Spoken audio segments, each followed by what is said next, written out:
नमस्कार। जब कोई विवाद बड़ा हो जाए या अपराध हो जाए तो मामला पहुंचता है कोर्ट में और कोर्ट में फैसला सुनाता है जज।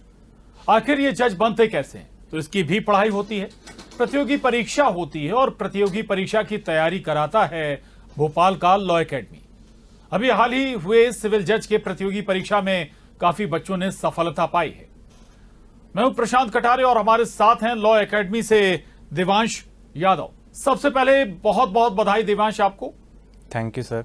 ये जरूर बताइएगा कि जुडिशरी सर्विस में आपने ये बहुत महत्वपूर्ण एग्जाम क्रैक किया है, इसकी तैयारी कैसे की आपने? इसकी तैयारी मैंने लॉ एकेडमी से की है जी। और स्टार्टिंग में सर ने ये बताया था कि बैरक्स पे ज़्यादा फोकस रखना चाहिए और फर्स्ट रीडिंग में हमने बैरक पे ही फोकस किया और जैसे ही सर ने मार्गदर्शन दिया है उसी के हिसाब से मैंने तैयारी की है। जी। अच्छा, एग्जाम के लिए मीडियम भी मैटर करता है क्या? इंग्लिश या हिंदी? अगर कोई स्टूडेंट हिंदी मीडियम से है तो उसे हिंदी चूज करना चाहिए या फिर इंग्लिश ही बेटर होता है? मेरे हिसाब से आप जिस भी माध्यम में कंफर्टेबल है वही आपको चूज करना चाहिए। जैसे मैं इंग्लिश में ज़्यादा कंफर्टेबल था तो उसी हिसाब से मैंने इंग्लिश चूज किया। अगर आप हिंदी में कंफर्टेबल है तो आप हिंदी भी चूज कर सकते हैं। जी। बड़ा एक महत्वपूर्ण मोड़ आता है जिंदगी का जब आप अपने जीवन का फैसला कर रहे होते हैं कि आपको जाना कहाँ है या किस स्ट्रीम में आप अपने जीवन को आगे बढ़ाएंगे। मसलन ये कि जज ही बनना है, ये कहाँ और कैसे और कब तय हुआ? मैंने अपने कॉलेज टाइम में काफ़ी इंटर्नशिप्स की थी जी। और उसी समय मुझे समझ में आया कि कॉर्पोरेट लॉ में मेरा बिल्कुल इंटरेस्ट नहीं है और वहाँ का वर्क कल्चर मुझे पसंद नहीं आया था। तो उसके बाद ही 5th ईयर में मेरी बड़ी दीदी हैं, उनका भी सिविल जज में सिलेक्शन हो गया था, तो उन्हीं ने मुझे मोटिवेट किया कि मैं भी सिविल जज का एग्ज़ाम दूं। जी। और भी ऐसे मौके आते हैं। और अच्छा, ये एक और महत्वपूर्ण सवाल है, वो ये कि कई बार फर्स्ट अटेम्प्ट में क्लियर नहीं होता है, बहुत से स्टूडेंट्स का सेकंड अटेम्प्ट भी क्लियर नहीं होता है, थर्ड अटेम्प्ट की कोई लिमिट है, एज लिमिट है या फिर नंबर्स ऑफ अटेम्प्ट, आप कितने अटेम्प्ट में एग्जाम दे सकते हैं, ऐसा कुछ है? आपने किस अटेम्प्ट में क्रैक किया और एग्जाम? जी, मेरा ये सेकंड अटेम्प्ट था और अटेम्प्ट की लिमिट होती है लेकिन काफ़ी अटेम्प्ट मिलते हैं जी, तो घबराने की कोई बात नहीं है, आप आराम से काफ़ी अटेम्प्ट दे सकते हैं। और ये मेरा दूसरा अटेम्प्ट था। पहले अटेम्प्ट में मैंने मेंस लिखा था और उसके बाद ये मेरा दूसरा अटेम्प्ट था जी। अच्छा, चूंकि आप लॉ ग्रेजुएट हैं तो प्रैक्टिस के साथ साथ क्या प्रिपरेशन हो सकती है?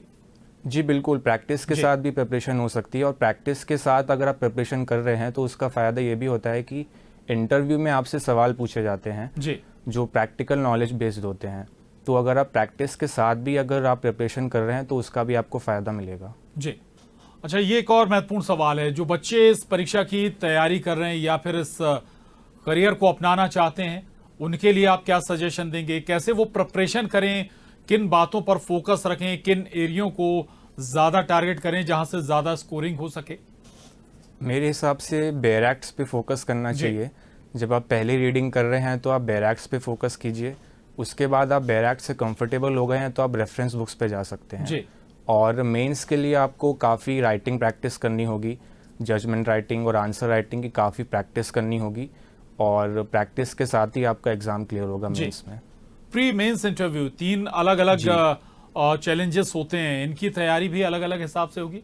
जी, प्री की थोड़ी अलग होती है। प्री MCQ बेस्ड होता है एग्ज़ाम, तो उसके लिए हमें जितने ज़्यादा MCQ करें और बेसिक कॉन्सेप्ट्स क्लियर करें तो वो हमारे लिए फ़ायदेमंद होगा। और मेंस रिटन एग्ज़ाम होता है तो उसके लिए हमें राइटिंग प्रैक्टिस पे और बैरक्स पे ज़्यादा फोकस करना पड़ता है जी। और फाइनली इंटरव्यू आपने जिक्र किया है कि भाई प्रैक्टिकली अगर आप प्रैक्टिस कर रहे हैं तो उसका भी फायदा वहां मिलता है जी बिल्कुल। बाकी देवांश, आप ये बहुत बड़ी सफलता है, बिग अचीवमेंट है, इस सफलता का श्रेय किसे देंगे? इस सफलता का श्रेय सबसे पहले मैं मम्मी पापा और मेरी दीदी, जिन्होंने मुझे मोटिवेट किया था कि मैं सिविल जज बनूं और थ्रू आउट प्रिपरेशन के उन्होंने मेरी काफ़ी हेल्प की है। और सुरेंद्र सर ने भी मेरी काफ़ी हेल्प की है, 24/7 वो अवेलेबल रहते थे, जब भी उन्हें कॉल करना होता था वो अवेलेबल रहते थे। तो मैं सफलता का श्रेय अपनी फैमिली और सुरेंद्र सर को देना चाहूँगा जी।